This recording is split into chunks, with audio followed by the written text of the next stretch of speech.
नमस्कार। शिवम रतूड़ी एनालिसिस में आपका स्वागत है। पिछले 1.5 महीने का ऊहापोह, घात प्रतिघात, षड्यंत्र प्रतिषड्यंत्र, कानाफूसी, लाल भुजक्कड़ी, नाटक, नौटंकी, जानना अनजान बनना, शह मात का खेल, प्यादे को मारना, प्यादों को बादशाह बनाना और क्या कुछ नहीं। पर्दे के पीछे, पर्दे के बाहर, ये 1.5 महीने से ऐसा नाटक चल रहा था। अंततः उस नाटक की कल वो नाटक समाप्त हो गया, जब इस सदी के भारतीय राजनीति के सबसे बड़े पलटूराम नीतीश कुमार ने एनडीए गठबंधन छोड़कर एनडीए के साथ अपने राजनीतिक कैरियर में 5वीं बार और कुल मिलाकर के 5वीं बार पलटी मारी और कुल मिलाकर के 9वीं बार मुख्यमंत्री के रूप में शपथ ली। आज मैं इस बात का विश्लेषण करूंगा, मरकर भी बीजेपी के साथ न जाने की कसम खाने वाले नीतीश कुमार, और क्यों उसके लिए दरवाजा, नीतीश कुमार के लिए दरवाजा एनडीए के लिए हमेशा के लिए बंद हो गया कहने वाले अमित शाह ने क्यों उनके लिए तोरण द्वार सजाया उनके प्रविष्टि के लिए। तो इस पर मैं विश्लेषण करूंगा कि आज क्या हो रहा है और भविष्य में क्या हो सकता है, क्योंकि इस दौर में क्या कुछ हुआ है और इसके गर्भ में क्या छिपा हुआ है, ये सिर्फ 2 व्यक्ति को पता है, नीतीश कुमार और अमित शाह को। और ये 2 ऐसे निगोशिएटर हैं जिनके दाएं हाथ को पता नहीं रहता कि बाएं हाथ में क्या हो रहा है, बाएं हाथ क्या कर रहा है। तो जो कुछ भी अभी सुनाई दे रहा है सब ये लाल भुजक्कड़ी है। क्या होगा ये सब आगे आएगा। अभी बहुत रहस्य छुपे हुए हैं और 1-2 महीने, 3-4 महीने, मतलब एटलीस्ट जब लोकसभा के चुनाव संपूर्ण हो जाएंगे और मोदी जी के नेतृत्व में नई सरकार शपथ लेगी, तब जाकर इस पर खुलासा होगा। लेकिन इस पर आने से पहले मैं आपसे निवेदन करूंगा कि आप मेरे चैनल को सब्सक्राइब करिएगा, वीडियो को लाइक करिएगा और शेयर कीजिएगा। धन्यवाद। अब मैं आता हूं इस एपिसोड पर। पहले मैं नीतीश कुमार की बात करता हूं। नीतीश कुमार के अलावा और सब लोग इस बात को जानते थे कि ये पार्टी यानी जनता दल यूनाइटेड ये खत्म होने की कगार पर है, इसका कोई भविष्य नहीं है। जिस तरह से नीतीश इस गठबंधन को, एनडीए को छोड़ करके इंडिया अलायंस में गए, तो वो कोई ऐसा नहीं गए कि कोई बहुत बड़े उनके आपसी विरोधाभास हो। लेकिन नीतीश को पता लगा था कि मेरी पार्टी समाप्त होने पर है और यहां कभी भी भगदड़ मच सकती है। नीतीश के पार्टी में 2 ग्रुप हैं। एक तो जो सांसदों का है, जो मोदी जी के नाम पर जीत करके आए हैं, और दूसरा जो है विधायकों का है, जिनका कोई भरोसा नहीं है कि अगर किस गठबंधन में उनको फायदा होगा। कुछ को एनडीए के साथ रहने में फायदा होगा और कुछ को आरजेडी के साथ जाकर के फायदा होगा। और यही वो दुविधा है कि जो 2024 के बाद इस पार्टी के विसर्जन की उम्मीदें थी। तो ये पार्टी समय से पहले खत्म ना हो जाए, इसके लिए नीतीश ने एक बहुत अच्छा दांव खेला, जो कि वो खेलते आए हैं, कोई नई बात नहीं है। तो उन्होंने एनडीए का साथ छोड़ करके वो महागठबंधन तो बाद में बना, लेकिन वो उसमें गए आरजेडी कांग्रेस के साथ, जो कि पहले यूपीए 1 और 2 के घटक दल है। अब वहां रह करके वो अपनी प्लानिंग के हिसाब से चल रहे थे। नीतीश एक राज्य के तीसरी पार्टी है, भले वो मुख्यमंत्री 19 साल से चले आ रहे हैं, लेकिन अपने राज्य में उनकी स्थिति तीसरे नंबर पर है। तो अपने को आगे बचाने के लिए, अपनी रिलेवेंसी को बढ़ाने के लिए, अपना अस्तित्व दिखाने के लिए उन्होंने जा करके पहला प्रयास क्या किया कि इंडिया गठबंधन की का वो लाए हो, विचार लाए कि सभी समस्त विपक्षी दल मिलकर के एक हो जाए और बीजेपी के साथ 1 to 1 फाइट करें।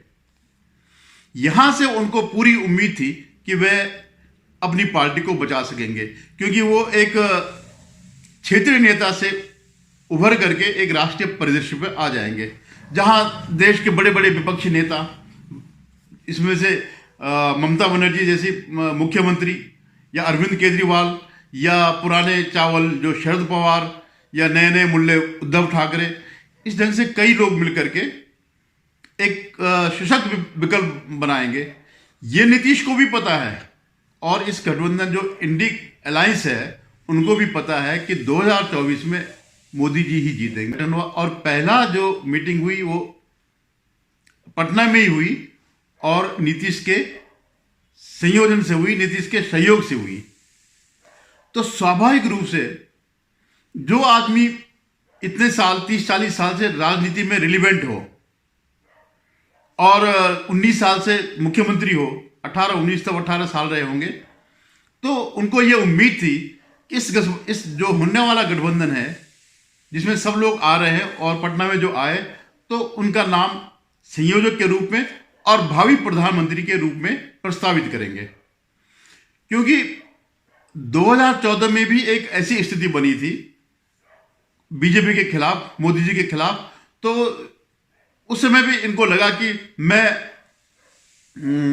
उसमें कूद जाता हूं विपक्षी राजनीति में, और वो कूद गए और बुरी तरह मात खा करके वापिस आ गए। तो इस बात को नीतीश अच्छी तरह जानते हैं कि 2024 में भी मोदी जी ही सत्ता में आएंगे, लेकिन अपने को स्थापित करने के लिए कि 2024 के बाद 2029 या जो भी है राजनीति में एकदम पर इरिलेवेंट ना हो जाए, एकदम पर उनको कोई पूछने वाला ना हो, जैसे आज स्थिति मायावती जी की है। आज भले उनके पास वोट बैंक है, लेकिन वे आज वो जो है किसी स्थिति में नहीं है, कहीं नहीं दिखाई दे रही है। तो या जैसे आपको याद होगा चंद्रबाबू नायडू 2019 में वो यहां से जंप करके चले गए थे एनडीए को छोड़ करके, और वहां के झंडा बरदार बन गए थे विपक्षी एकता के। आज वो दर दर ठोकर खा रहे हैं, कभी इंडी अलायंस के दरवाजे पर दस्तक दे रहे, कभी एनडीए पर, और कोई उनको नहीं पूछ रहा है। तो अब इनकी महत्वाकांक्षा है नीतीश जी की, ये सब हुई कि मुझे जो है संयोजक बनाया जाएगा, मुझे जो है प्रधानमंत्री पद का दावेदार बनाया जाएगा। क्योंकि उनके पक्ष में एक छोटी सी बात जरूर थी कि वह हिंदी भाषी क्षेत्र के हैं। ममता दीदी अपने प्रदेश से बाहर कहीं नहीं है, ये स्टालिन कहीं नहीं है, झारखंड का तो अगर शिबू सोरेन को कौन पूछता है, या केरल जो वामपंथी है वो कहीं नहीं है। अरविंद केजरीवाल 1.5 राज्य का मुख्यमंत्री है, लेकिन अभी वो नए नए आए हैं और उनकी शुरुआत जितनी तेजी से हुई, उनका पतन उतनी तेजी से ही हो रहा है। तो ये नीतीश इस उम्मीद में थे कि इस सब को देखते हुए उन्हें दावेदार बनाया जाएगा। होगा क्या, ये बात की बात है, लेकिन प्रधानमंत्री पद का दावेदार बनाया जाएगा। अब आरजेडी क्या सोच रही थी? आरजेडी को सत्ता से बाहर गए हुए कई साल हो गए, भ्रष्टाचार के सारे केसेस चल रहे हैं, नए लग रहे हैं। वो जो काम के बदले जमीन वाला, जिसमें पूरा परिवार जो है गिरफ्त में आ रहा है, तो उनको भी एक शेल्टर चाहिए था। ऐसा नहीं कि लालू को पता नहीं है कि नीतीश पलटू राम है, क्योंकि पलटू राम की परिभाषा सबसे पहले लालू ने ही नीतीश को दी थी कि इसके तो आंत में जो है दांत हैं। तो लालू कोई कच्चे खिलाड़ी नहीं है, लेकिन इस समय परिवार को किसी तरह सुरक्षित रखना, किसी तरह बचाना था, तो उन्होंने नीतीश को न्योता दिया और उनको छोटे भाई करके तुम्हें ही मुख्यमंत्री बनाएंगे, तुम ही मुख्यमंत्री हो। जबकि दोनों की पार्टी में संख्या दल में जो है बहुत फर्क है, लेकिन लालू की मजबूरी है और अब वो सामने आ भी रही है। आज लालू की पेशी है ईडी के सामने और कल तेजस्वी की।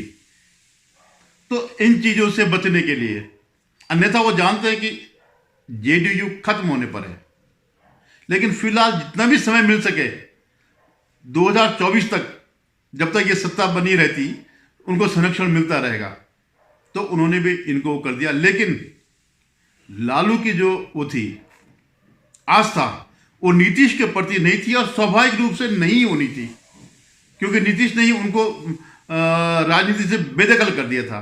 2019 के चुनाव में उनका एक भी सांसद आरजेडी का लोकसभा में नहीं पहुंचा। तो लालू की जो है आस्था कांग्रेस के साथ थी, अब कांग्रेस मानी राहुल गांधी के साथ थी। तो वो चाहते थे कि सारा जो सेंटर जो है इसका राहुल गांधी बने। और जब नीतीश इस बात को समझने लग गए, 2-3 मीटिंग उन्होंने देख ली, तो उनको समझ में आ गया कि कभी भी क्योंकि उनकी पार्टी में कभी भी तोड़फोड़ हो सकती थी। बहुत बड़ी बात नहीं है विधायक दल की बैठक में, मैं सांसद की बात नहीं कर, अगर सांसदों में तोड़फोड़ होगी तो बीजेपी तरफ ही जाएंगे। तो जब उनको लग गया कि अब मेरा अस्तित्व समय से पहले ही खत्म हो रहा, ये तो उनको पता है कि मेरा अस्तित्व खत्म होने जा रहा है, लेकिन समय से पहले ही, तो उन्होंने संकेत देने शुरू कर दिए, एनडीए को चारा फेंकना शुरू कर दिया। और एनडीए ने अल्टीमेटली जो निगोशिएशन रहे होंगे, अब की अपर हैंड नहीं रहा होगा, थोड़ा बहुत इस समय बीजेपी का दबाव रहा होगा, लेकिन क्या क्या समझौते हुए ये कोई आज नहीं बता सकता है। जो होगा इन दोनों के बीच क्या तय हुआ, शायद जैसे चिराग पासवान है जो नीतीश की वजह से एनडीए छोड़ करके गए थे, उनको उन्होंने कॉन्फिडेंस में लिया होगा अमित शाह ने, क्योंकि चिराग पासवान भविष्य के बिहार के मुख्यमंत्री हैं, ये आप मान करके ले लीजिएगा। वो युवा नेता है, पढ़ा लिखा है, ईमानदार है और ऊर्जावान है। तो इसके बाद जैसे ही उनको बू लगी नीतीश को अपनी पार्टी के तोड़ने की, तो उसके वो थे ललन सिंह मास्टरमाइंड।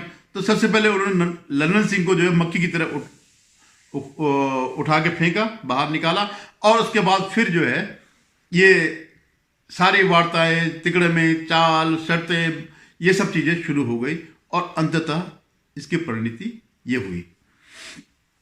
अब मैं बताता हूं कि इससे बिहार को क्या फायदा होगा और देश को क्या फायदा होगा।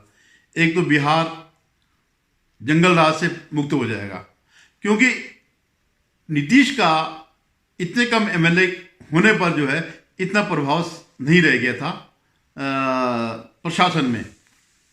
लालू पुत्र जो है अपना चला रहे थे, ऊपर से वो जो चंद्रशेखर यादव जिस ढंग से बात कर रहे थे, तो वो संभव नहीं था।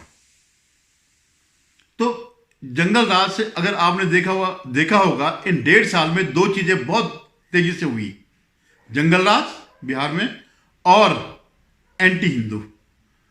जो कुछ राज्य जो थे उनमें एक नीतीश के वहां जाने से, पलटी मारने से, एक और राज्य एंटी हिंदू बन गया था और हिंदुओं पर अत्याचार होने लग गया था। और वो वहां पर ये हो गया था कि चलिए ये तो अब तो हमारा राज आ गया, जो भी उनके समर्थक है, कोर समर्थक है, तो कुछ भी करने लगे थे। तो आज भी देश में 4-5 राज्य ऐसे हैं जहां पर हिंदू जो है 2ym दर्जे का नागरिक था। बिहार हो गया था, बंगाल तो आपने देखा ही है, कर्नाटक भी बन गया, ये डीएमके तमिलनाडु तो है ही है, और केरल। ये 4-5 राज्य जो है जहां यहां हिंदुओं की जो है 2 नंबर की शक्ति रह गई। तो ये कहानी हुई। अब मैं बताता हूं कि अमित शाह ने या एनडीए ने क्यों नीतीश को अपने पाले में फिर लिया, जबकि इतना कुछ कहने के बाद कि इनके दरवाजे हमेशा के लिए बंद हो गए, जैसे कि उद्धव ठाकरे के लिए। और उद्धव ठाकरे के लिए तो आप मान के चलेगा कभी भी दरवाजे अब नहीं खुलेंगे। तो अमित शाह ने क्यों ये स्टेप लिया, तो आप ये जान लीजिएगा। अमित शाह, बीजेपी पिछली बार 17 सीट जीती, इस बार जो है 2-4 सीट और जीत सकती थी, 17 जगह 20-25 सीट जीत सकती थी, और बाकी अपने जो एनडीए के जो अलायंस पार्टनर हैं उनको दे सकती थी, लेकिन उनकी शक्ति कोई कम नहीं होनी थी। फिर क्यों ये रिस्क मोल लिया गया, उसके पीछे क्या साइकोलॉजिकल वार है। जो ये हवा खड़ा किया गया था इंडिया अलायंस का कि हम इसको सत्ता से उखाड़ेंगे, एक हर एक हर एक संसदीय सीट पर एक कैंडिडेट होगा और हम बीजेपी को उखाड़ देंगे। आज अमित शाह ने या बीजेपी ने इसके प्रवर्तक, इसके मास्टरमाइंड, इसके ब्रेन चाइल्ड नीतीश कुमार को ही हटा करके इस गठबंधन को नंगा कर दिया। इस गठबंधन की सारा बेनकाब करके रख दिया और इसकी सारी पोल खोल के रख दी। ये कोई गठबंधन नहीं है। और वैसे संकेत तो लगातार आ रहे थे, ममता अलग जा रही, केजरीवाल अलग जा रहा है, महाराष्ट्र में अलग हो रहा, लेकिन ये बहुत बड़ा वो था कि जिस व्यक्ति ने ये सब कुछ किया, आज उसी ने ही जो है गठबंधन को तोड़ दिया।